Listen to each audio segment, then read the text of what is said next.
दोस्तों, मुझे उम्मीद है कि मेरे हाथ में अभी जो एक डिवाइस है इसको आप जानते होंगे।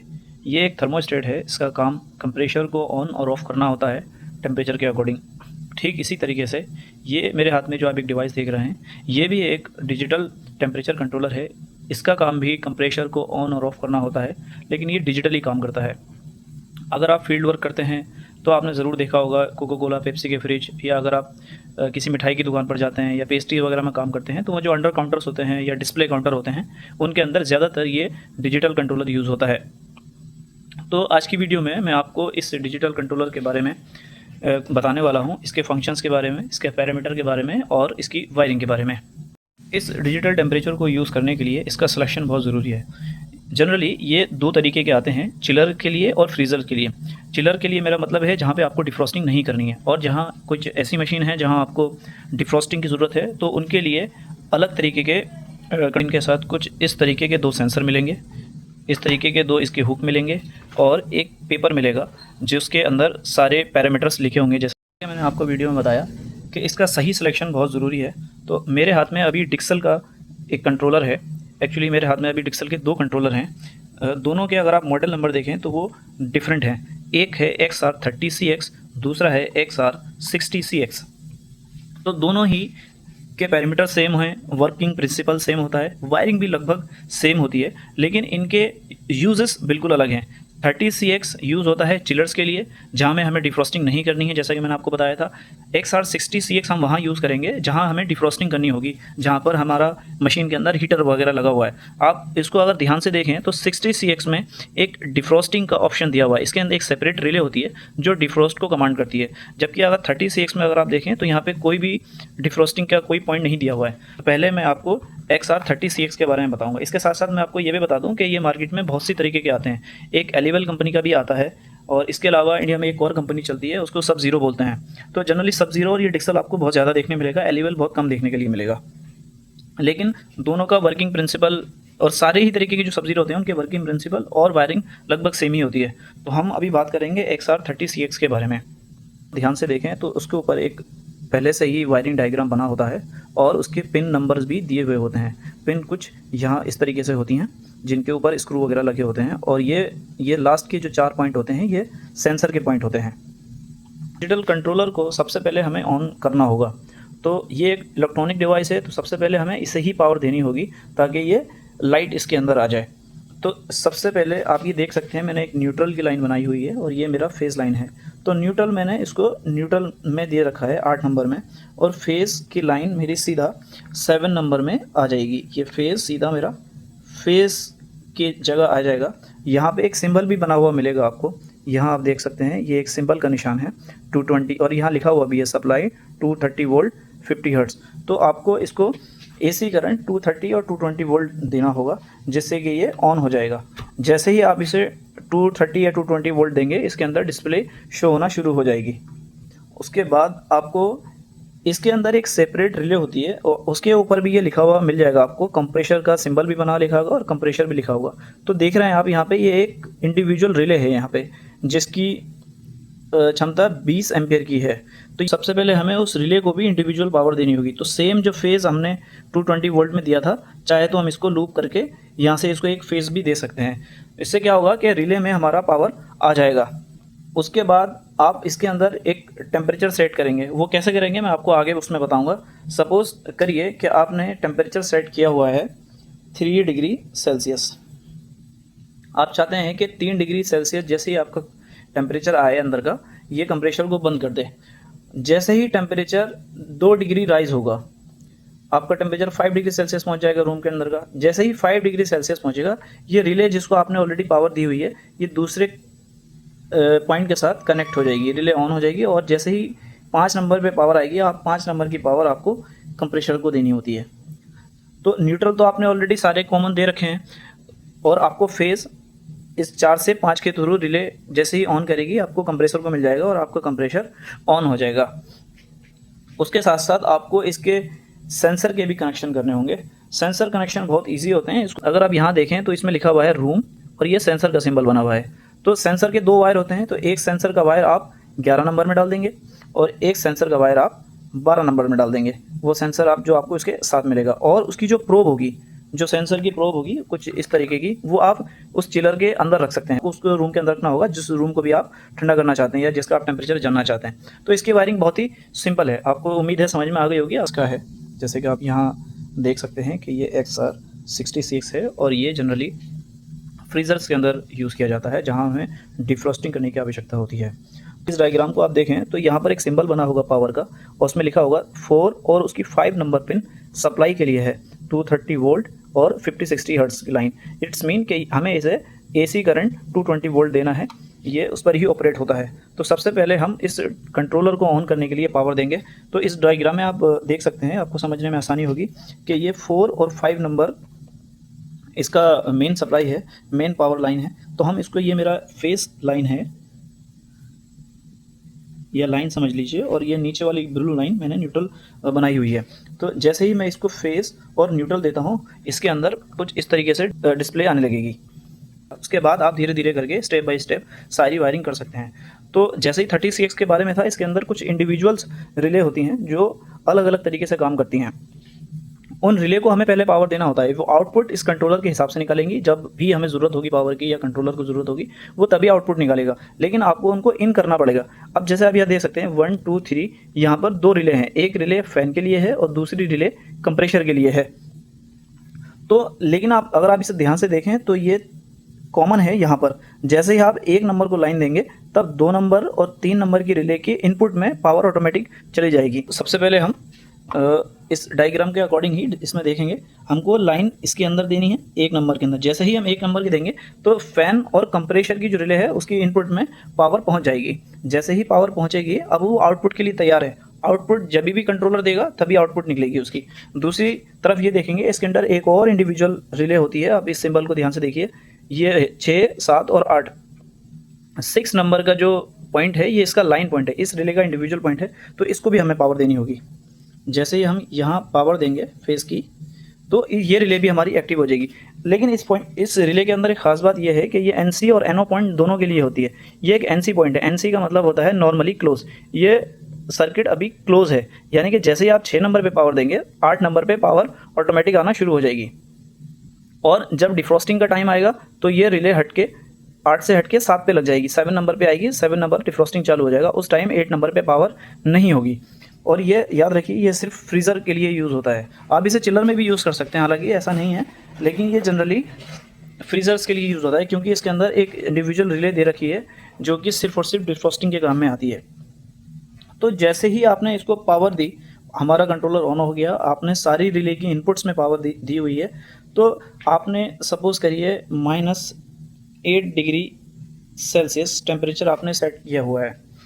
तो जैसे ही कंप्रेशर, जब आपका टेम्परेचर डाउन हुआ, -15 डिग्री हुआ, तो आपने सेट 18 किया हुआ है, तो कंप्रेशर को कमांड चली जाएगी कि अभी टेम्परेचर डाउन हो गया, आपको फिर से टेम्परेचर और ज़्यादा लेके आना होगा। तो जैसे ही कंप्रेशर को कमांड मिलेगी, ये कंप्रेशर को रिले ऑन कर देगा और आपको कंप्रेशर की पावर कंप्रेशर में चली जाएगी। और उसके साथ साथ जो इवोपरेटर फ़ैन होता है, अच्छा फ्रीज़र के अंदर इवोपरेटर फ़ैन इंडिविजुअली काम करता है। अब आपकी वो मर्ज़ी है कि आप उसको डिफ्रॉस्टिंग के साथ में चलाना चाहें, या आपकी मर्ज़ी है कि आप उसे कंप्रेशर से पहले चलाना चाहें, या आप कंप्रेशर के कुछ मिनट बाद चलाना चाहते हैं इवोपरेटर फ़ैन को। तो ये आपकी इच्छा है, आप उसके अनुसार ही इसकी प्रोग्रामिंग कर सकते हैं। प्रोग्रामिंग कैसी होगी ये मैं आपको आगे की वीडियो में ज़रूर बताऊँगा।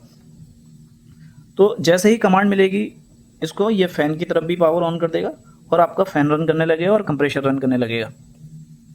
अब सपोज़ कीजिए कि आपकी कॉइल है, ये आपकी कॉइल है और कॉइल के अंदर बहुत सी बर्फ़ आ चुकी है, या फिर आपने सेट कर रखा है कि आपको एवरी 5 आवर एक डिफ्रॉस्ट साइकिल चाहिए। वो आप ये कैसे सिलेक्शन करेंगे, आपको हर 5 घंटे में चाहिए या 6 घंटे में चाहिए, ये मैं आपको आगे प्रोग्रामिंग में बताऊंगा।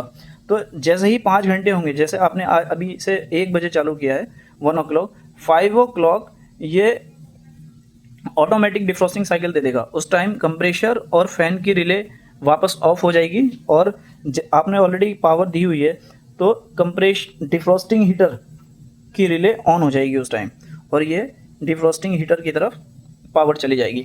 याद रखिए कि आपके न्यूट्रल जो हैं वो सारे कॉमन हैं, वो आपने ऑलरेडी ज्वाइन किए हुए हैं। आप सिर्फ फेस कंट्रोल कर रहे हैं, आप सिर्फ कमांड कंट्रोल कर रहे हैं इससे। और उसके साथ साथ जब आप फ्रीज़र्स में काम करते हैं तो उसमें 2 तरीके के सेंसर लगते हैं। जब आप 60CX परचेज़ करेंगे तो उसके साथ भी 2 सेंसर आएंगे, लेकिन आपको इसमें दोनों ही सेंसर यूज़ करने पड़ेंगे, अदरवाइज़ इसमें एरर शो करने लगे। वो दोनों सेंसर आपको कैसे यूज़ करना है, जैसा मैंने बताया कि ये आपकी एक इवापोरेटर कॉइल है जिसको आप कूलिंग कॉइल भी बोलते हैं।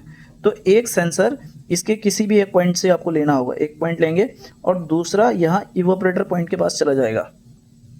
और आपका जो वॉक इन चिलर है, फ्रिज है, या जो भी इक्विपमेंट यूज़ कर रहे हैं उसके अंदर आप टेम्परेचर लेना चाहते हैं तो एक टेम्परेचर वहाँ से लेंगे और वो रूम के अंदर चला जाएगा।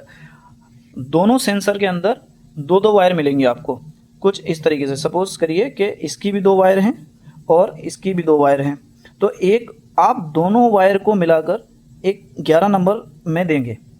ये हमेशा याद रखिए, आप यहाँ डायग्राम में भी देख सकते हैं, ये 1, 2, 3 तीनों सेंसर्स की जो वायर हैं वो 11 नंबर में जाएंगी, एक साथ जाएंगी और वो कॉमन कहलाती हैं। इसीलिए यहाँ पे मैंने मेंशन किया हुआ है कि ये कॉमन है। अगर आप डायग्राम ध्यान से देखें तो आपको दिख रहा होगा ये कॉमन लाइन है सबकी।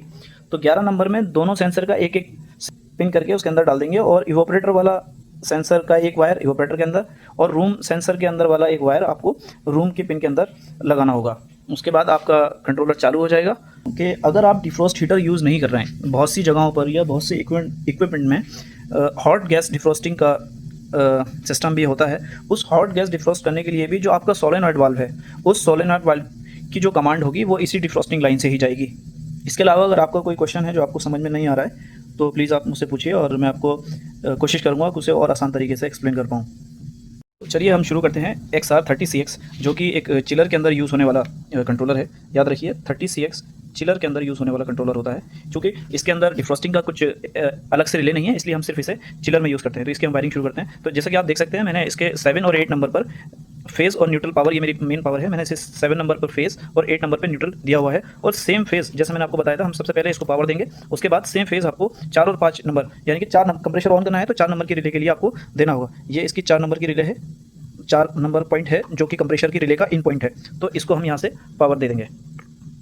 तो जैसे ही मैं इसे 220 दूंगा और कॉमन इसके लिए एक लूप बनाकर 4 नंबर को भी पावर दे दूंगा और मैं पावर ऑन करता हूँ तो इसके अंदर ही कुछ डिस्प्ले इस तरीके से आनी शुरू हो जाएगी। अभी ये P1 दिखा रहा है क्योंकि मैंने इसके अंदर अभी सेंसर फिट्स नहीं किया है। तो P से मतलब प्रोब है, प्रोब 1 फेलियर। प्रोब 1 फेलियर मतलब कि अभी मैंने इसके अंदर सेंसर नहीं लगाया, इसलिए ये P1 एरर दिखा रहा है। तो चलिए इसके अंदर प्रोब लगाते हैं।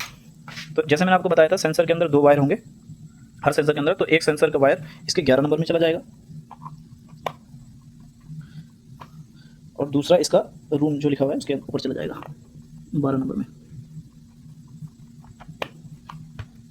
अब पावर ऑन करते हैं और देखते हैं। जैसे हम पावर ऑन करते हैं, इसके अंदर डिस्प्ले आ गई और 32.7 डिग्री सेल्सियस मेरा अभी टेम्परेचर है। क्योंकि सेंसर मेरा बाहर रखा हुआ है इसलिए टेम्परेचर ये इसके अकॉर्डिंग ही दिखाएगा। मेरे पास कुछ ठंडा पानी है, इसके अंदर मैं ये सेंसर डाल देता हूँ और देखते हैं कि क्या टेम्परेचर डिक्रीज होता है। जैसा कि आप देख रहे हैं कि इसमें टेम्परेचर जो है वो डिक्रीज होना शुरू हो गया है। और उसके साथ साथ इसके अंदर 2 सिंबल भी आपको मिलेंगे। 2 सिंबल कैसे मिलेंगे, मैं लाइट बंद कर देता हूँ, आपको तभी दिखाई देगा। ये 2 सिंबल हैं, एक सिंबल लाइट का है तो चाहे तो हम इसको लाइट भी इससे कंट्रोल कर सकते हैं, और दूसरा ये कंप्रेसर का सिंबल है। अभी क्योंकि मैंने इसका सेट -30 डिग्री किया हुआ है इसलिए मैं इसका सेट पॉइंट चेंज कर देता हूँ। ये इसका सेट पॉइंट का पैरामीटर है। मैं आपको आगे प्रोग्रामिंग में बताऊंगा कि सेट पॉइंट क्या होता है और सारी चीज़ें। मैं इसको सेट कर देता हूँ, सपोज करिए कि 30 डिग्री सेल्सियस। मैं चाहता हूँ कि 30 डिग्री सेल्सियस जैसे ही मेरा टेम्परेचर आए, कंप्रेसर मेरा बंद हो जाए। तो अभी मैं जैसे देख सकता हूँ कि मेरा जो टेम्परेचर है, करंट टेम्परेचर वो 30.6 डिग्री है। जैसे ही 30 डिग्री टेम्परेचर आएगा, कंप्रेसर बंद हो जाएगा। मैं कुछ पानी ऐड करता हूँ, ठंडा पानी, जिससे पानी जल्दी हो जाएगा। देखिए जैसे ही 30 डिग्री सेल्सियस इस पानी का टेम्परेचर आया, यानी कि चिलर का टेम्परेचर आया, तो कंप्रेसर की कमांड बंद हो गई। अभी कंप्रेसर की कमांड कैसे बंद होगी मैं आपको आगे दिखाता हूँ। मान लीजिए ये मेरा कंप्रेसर है, इसको मैंने न्यूट्रल इसके साथ ही ज्वाइन किया हुआ है और इसका जो फेस की कमांड है वो मैंने 5 नंबर के अंदर दी थी। जैसे मैंने आपको बताया था कि 5 नंबर की कमांड जो आउट होगी वो कंप्रेसर के लिए होगी, इसके ऊपर लिखा हुआ भी है। तो मैं इसे पावर देता हूँ और देखते हैं कि क्या कंप्रेसर मेरा टेम्परेचर के अकॉर्डिंग कट होता है या नहीं। जैसे मैंने पावर ऑन करी, पावर आ जाती है इसके अंदर। अभी इसका टेम्परेचर 29 डिग्री सेल्सियस है, इसलिए कंप्रेसर में आपको बताया जैसे मैंने आपको 30 डिग्री सेल्सियस का टेम्परेचर सेट किया हुआ है। तो मैं इसको थोड़ा गर्म करूँगा, इसको थोड़ा हाथ पे रफ करके, तो इसका टेम्परेचर राइज हो जाएगा। जैसे ही 2 डिग्री का वेरिएंस आएगा, मैंने 30 सेट किया था, 2 डिग्री का वेरिएंस आया तो मेरा कंप्रेसर ऑन हो गया। अभी मैं इस प्रोब को ठंडे पानी के अंदर डाल देता हूँ। टेम्परेचर डिक्रीज होने पे कंप्रेसर को ऑफ हो जाना चाहिए। टेम्परेचर डिक्रीज हो रहा है, इट्स मीन कि मेरा कंप्रेसर चल चुका है, कंप्रेसर चलेगा तो वो कूलिंग करना शुरू करेगा। जैसे ही कूलिंग 30 डिग्री के पास आई, कंप्रेसर बंद हो गया। तो ये कुछ इस तरीके से टेम्परेचर कंट्रोलर काम करते हैं। उम्मीद है कि आपको ये समझ आ गया होगा। इसके अलावा आपको कोई क्वेश्चन है तो प्लीज़ मुझे बताइए। बात करेंगे XR60CX टेम्परेचर कंट्रोलर के वायरिंग के बारे में। आपको ये याद रखना है कि ये हमें फ्रीज़र के लिए यूज़ करना है। फ्रीज़र उनको बोलते हैं जो -18 डिग्री सेल्सियस पे काम करते हैं। चिलर सिर्फ 0 से 5 डिग्री सेल्सियस जिनका टेम्परेचर हमें मेंटेन करना होता है, वो उनको हम चिलर बोलते हैं। और जिनको -18 तक टेम्परेचर हमको कंट्रोल करना है, वो फ्रीज़र की कैटेगरी में आते हैं। तो अभी हम बात करेंगे फ्रीज़र के कंट्रोलर के बारे में। ये कंट्रोलर 30CX जो कि चिलर के लिए यूज़ किया जाता है, उससे थोड़ा सा डिफरेंट है। बेसिकली तो वायरिंग का तरीका, फंक्शंस वगैरह उसके सारे ही सेम रहेंगे, लेकिन इसमें वायरिंग थोड़ी सी ज़्यादा यूज़ होने वाली है। और इसमें 2 सेंसर हम यूज़ करने वाले हैं। वो उनका उपयोग क्या होगा और वो किस तरीके से यूज़ करने हैं, उनके फंक्शंस क्या होंगे, वो सारे मैं आपको इस वीडियो में बताऊंगा। तो जैसे कि आप देख सकते हैं, मेरे पास एक कंट्रोलर है जो कि XR60CX है। उसकी मैंने वायरिंग आपको पहले ही की हुई है इस डायग्राम के अकॉर्डिंग। तो सबसे पहले, जैसे मैंने आपको पहले भी बताया था कि पहले हमें कंट्रोलर को पावर देनी है। ये ब्लैक वायर एक न्यूट्रल वायर है और इसके साथ ही ये रेड वायर एक फेज़ वायर है। और सेम फेज़ वायर मैंने ये लूप किया हुआ है, आप देख सकते हैं। ये जो लूप है, तो ये फेज़ 3 जगह दे दिया। आपको मैंने डायग्राम में भी बताया था कि सबसे पहले हम न्यूट्रल और फेज़ देंगे। तो जो भी हमने फेज़ या लाइन पावर दे रखी है कंट्रोलर को ऑन करने के लिए, वही सेम फेज़ हम 1 नंबर में भी देंगे, ताकि हमारी रिले फैन वाली और कंप्रेसर की जो रिले है, वो दोनों रिले की इनपुट में पावर चले जाए। क्योंकि रिले में जब पावर होगी तभी वो आउट करेगी। आपका कंट्रोलर तो ऑन हो जाएगा जैसे आप उसे पावर देंगे, लेकिन रिले को ऑपरेट करने के लिए कंट्रोलर खुद ही उसे ऑपरेट करेगा, लेकिन उसको इनपुट पावर चाहिए जो कि वो आउट करेगा बाद में। तो हर एक रिले को, हमारे पास यहाँ 3 रिले हैं, एक फैन के लिए, कंप्रेसर के लिए और तीसरी डिफ्रॉस्टिंग के लिए। तो तीनों रिलों की इनपुट में हम एक एक फेज दे देंगे, 1 नंबर पर, 6 नंबर पर और एक मेन में दे देंगे। तो इसी डायग्राम के अकॉर्डिंग मैंने यहाँ पावर दी हुई है। तो जैसे कि आप देख सकते हैं, मैं स्विच ऑन करता हूँ और ये पावर ऑन हो जाती है। ठीक उसी तरीके से मैंने यहाँ पर 2 सेंसर लगाए हुए हैं। एक सेंसर ये रहा और ये 2 सेंसर हैं जो मैं यूज़ कर रहा हूँ। एक सेंसर मैं यूज़ करूँगा कॉइल के लिए और दूसरा सेंसर मैं यूज़ करूँगा रूम टेम्परेचर जानने के लिए। दोस्तों साथ साथ मैं आपको ये भी बताता चलूँ कि हम ये कॉइल सेंसर क्यों यूज़ करते हैं। एक्चुअली होता यह है कि जब आप डिफ्रॉस्टिंग करते हैं किसी भी मशीन को, एग्जांपल के तौर पे समझिए कि मैंने बताया था आपको, ये आपकी कॉइल है और कॉइल के ऊपर बहुत सा आइस आ गया है। तो अब वो आइस कितना टेम्परेचर का है, आपकी कूलिंग कॉइल जो इवोपरेटर कॉइल है उसका टेम्परेचर क्या है, वो आपको इस कॉइल टेम्परेचर से ही मालूम पड़ेगा। सपोज़ करिए कि आपका कूलिंग कॉइल का टेम्परेचर -20 डिग्री सेल्सियस से लेके 22 डिग्री सेल्सियस है, इनमें से कुछ भी टेम्परेचर है, और आप डिफ्रॉस्ट कर देते हैं। तो वो डिफ्रॉस्ट कब तक चलेगा? अगर आपके पास उसके पास जो हीटर लगा हुआ है वो तो कंटिन्यूसली हीटिंग फेंकता रहेगा। जब वो हीटिंग बहुत सी निकाल रहा है तो आपका टेम्परेचर -0 से घट करके 0 पहुंचेगा, 5 डिग्री पहुंचेगा, 10 डिग्री पहुंचेगा, 20 पहुंचेगा। अगर आप इसे बंद नहीं करेंगे तो आपको डिफ्रॉस्टिंग तो कंटिन्यू होती रहेगी और वो 50 डिग्री सेल्सियस या 100 डिग्री सेल्सियस भी हो जाएगा, जिससे आपकी कॉइल में लीकेज होने की संभावना बढ़ जाती है। अगर वहाँ कुछ आग लगने की संभावना बढ़ जाएंगी। तो इसलिए हम ये सेंसर का यूज़ करेंगे और आगे मैं बताऊंगा आपको कि आप इसके पैरामीटर कैसे सेट करेंगे। आप इस टेम्परेचर को सेट कर सकते हैं कि जब आपने डिफ्रॉस्टिंग स्टार्ट किया, आपका टेम्परेचर -20 डिग्री सेल्सियस था और आप चाहते हैं कि मेरी कॉइल में से प्रॉपर आइस हट जाए। तो आइस हटने के लिए कम से उसको प्लस टेम्परेचर में आना होगा। आप चाहते हैं कि मेरा टेम्परेचर 10 डिग्री सेल्सियस जब कॉइल का हो जाए तो डिफ्रॉस्टिंग ऑटोमेटिक बंद हो जाए। तो आप इसे पैरामीटर में सेट कर सकते हैं। तो इसलिए हमें इस कंट्रोलर में 2 सेंसर यूज़ करने होंगे। एक सेंसर जो आपको रूम टेम्परेचर दिखाएगा, दूसरा सेंसर जो आपको कॉइल टेम्परेचर दिखाएगा। ठीक है दोस्तों, तो मैंने अभी इनको दोनों को सेटअप किया हुआ है और पावर इसमें दी हुई है इस डायग्राम के अकॉर्डिंग ही। और साथ साथ आपको मैं ये दिखा दूं कि मेरे पास एक ये फ़ैन है, दूसरा ये जो बल्ब है ये एज अ कंप्रेसर के तौर पे मैंने यहाँ पे दिखाया हुआ है। ये फ़ैन इवोपरेटर फ़ैन है और ये कंप्रेसर है। जैसे ही मैं पावर ऑन करूँगा, ये दोनों ऑन होने चाहिए, और जैसे जब मैं पावर ऑन करूँगा तो यहाँ पर इंडिकेशन आएगी। पहले फ़ैन चलेगा, उसके बाद कंप्रेसर चलेगा। तो अभी कंप्रेसर की जैसे ब्लिंकिंग आप देख रहे हैं, तो कंप्रेसर, अच्छा मैंने इसके अंदर पैरामीटर सेट किए हुए हैं कि जब कंप्रेसर चले साथ में ही उसका फ़ैन चल जाए। देखिए दोस्तों, जैसे ही यहाँ ब्लिंक हुआ, मैं लाइट बंद कर देता हूँ। देखिए इसके अंदर दोनों सिंबल आ चुके हैं, फ़ैन का सिंबल और कंप्रेसर ऑन होने का सिंबल। तो और यहाँ पर दोनों चीज़ें चल चुकी हैं। और ये मेरा एक रूम टेम्परेचर सेंसर है जिसको मैं एक पानी के अंदर डिप करूँगा और मेरा टेम्परेचर डाउन होने लगेगा। देखिए डाउन होने लगा। और सपोज़ करिए मैंने ये टेम्परेचर, ये सेट बटन होता है, इस बटन को अगर मैं प्रेस करके रखता हूँ तो जो भी मैंने सेट टेम्परेचर कर रखा है, ये -4 डिग्री सेल्सियस है अभी इसमें सेट हुआ हुआ। इट्स मीन कि जब रूम टेम्परेचर -4 डिग्री सेल्सियस आ जाएगा तो ये ऑटोमेटिक ही कंप्रेसर को बंद कर देगा, फ़ैन कंटिन्यू चलता रहेगा। इसके अंदर बहुत सी सेटिंग्स हैं। आप चाहते हैं कि आपका जब टेम्परेचर आ जाए तो आपका कंप्रेसर बंद हो जाए और फ़ैन भी बंद हो जाए साथ में, तो फ़ैन भी बंद हो सकता है। आप चाहते हैं कि फ़ैन इवोपरेटर फ़ैन चलता रहे, कंप्रेसर बंद हो जाए, तो वो भी होता रहेगा। इसके साथ साथ डिफ्रॉस्टिंग जब आएगा इसमें वो साइकिल होगा, आप अंदर से पैरामीटर में सेट, उसके लिए मैं एक अलग वीडियो बनाने वाला हूँ। उसमें आपको उसकी सारे पैरामीटर्स और उसकी सेटिंग्स बताऊँगा। तो अगर आप चाहते हैं डिफ्रॉस्टिंग के टाइम पे फ़ैन चलाना, तो आप इस इवोपरेटर फ़ैन को भी चला सकते हैं, जिससे आपकी डिफ्रॉस्टिंग बहुत जल्दी हो सकती है, लेकिन उससे एक नुकसान ये है कि आपका जितना भी आइटम रखा होगा फ्रीज़र के अंदर वो बहुत जल्दी मेल्ट होना शुरू हो जाएगा, क्योंकि आप हीट भी ट्रांसफ़र करने लगे हैं आप। तो कुछ इस तरीके से ही इसकी वायरिंग होती है। अगर आपको इसमें कुछ भी समझ में नहीं आया हो या कुछ आप जानना चाहते हो तो प्लीज़ मुझे बताइए, मैं उसे कोशिश करूँगा कि आपको और आसान तरीके से समझा पाऊँ।